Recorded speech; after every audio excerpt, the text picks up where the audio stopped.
আমি একটা জিনিস শেয়ার করি। জার্নি করতে বাচ্চাদের জন্য এরকম একটু হালকা বিরিয়ানি করে নিয়ে যেতে পারেন, বিরিয়ানির মতো আর কি। আমি এখানে একটু চিকেন, একদম আমি তো দেশি চিকেন ছাড়া খাই না পারতপক্ষে, বাসায় তো আনি না, অন্য কোথাও হয়তো বা খেলে খাই, কিন্তু বাসায় আমি দেশি চিকেন ছাড়া একদমই করি না। তো এখানে পেঁয়াজ, রসুন আর অল্প একটু চিকেন, বেশি নাই, দেখেন কতটুকু ছোট ছোট করে কেটে নিয়েছি। এর মধ্যে আমি দিয়ে দিচ্ছি একটুখানি সরিষার তেল,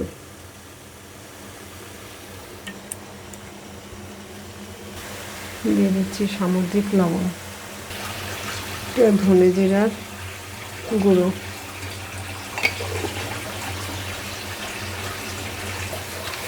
এবার ভালো করে নাড়িয়ে দিলাম। হতে থাক, আগে চুলাটা না সরি ঢাকা দিয়ে ঢেকে দিই। পানিটা শুকিয়ে গেছে, বাবা অল্প একটু পানি দিয়ে কষিয়ে দিই।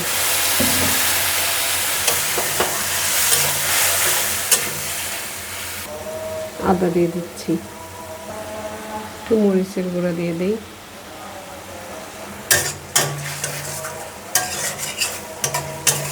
দেশি মুরগি তো একটু সময় নিয়ে কষিয়ে মুরগিটা আমার সিদ্ধ হতে হবে।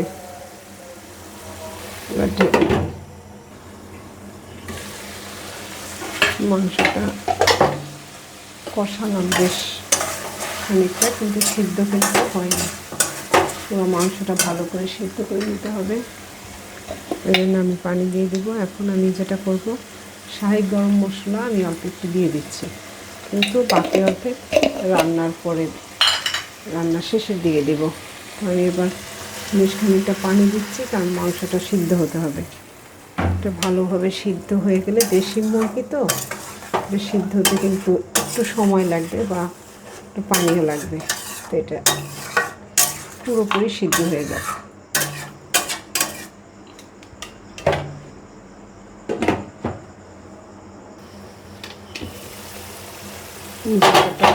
পানি আছে, এটা পুরোপুরি এখনও বেশ খানিকটা আছে। তবে এই পর্যায়ে আমি যেটা করব, এখানে হচ্ছে কাজু আর কিশমিশ ব্লেন্ডার করে নিয়েছি, কাজু কিশমিশ দিয়ে আবার এটা ভালো করে একটু কষিয়ে নেব। এই জন্য পানি থাকতে থাকতেই আমি এটা দিয়ে দিলাম। এটা আরও আগে দেওয়া যেত, কিন্তু আসলে আমি ভিজিয়ে রাখতে মনে ছিল না, তো একটু গরম পানি দিয়ে ভিজিয়ে রাখলাম।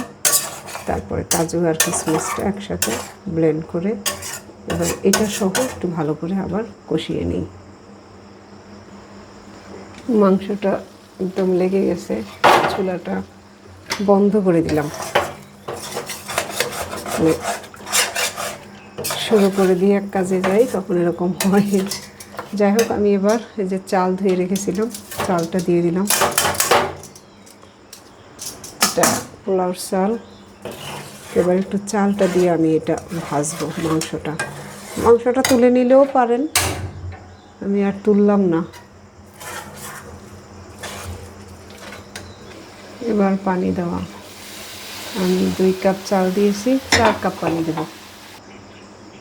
1 কাপ দুধ দিয়ে দিলাম, 4 কাপ আর কি দুধ সহ আমি এই 4 কাপ পানি দিলাম। পানি দিয়ে ভালো করে মিশিয়ে দিলাম। এবার আমি দিয়ে দেব শাহি গরম মশলা। এই শাহি গরম মশলাটা আসলে বিরিয়ানির সেন্ট আনবে। আর দিয়ে দেব 1 চামচ ঘি, এটা সেন্টটা ভালো করবে। ব্যাস, এটা একটু মিশিয়ে দিয়ে আমি ঢেকে রাখবো, আর নাড়াচাড়া দেবো না। এবার অল্প আছে, জাস্ট হয়ে যাবে।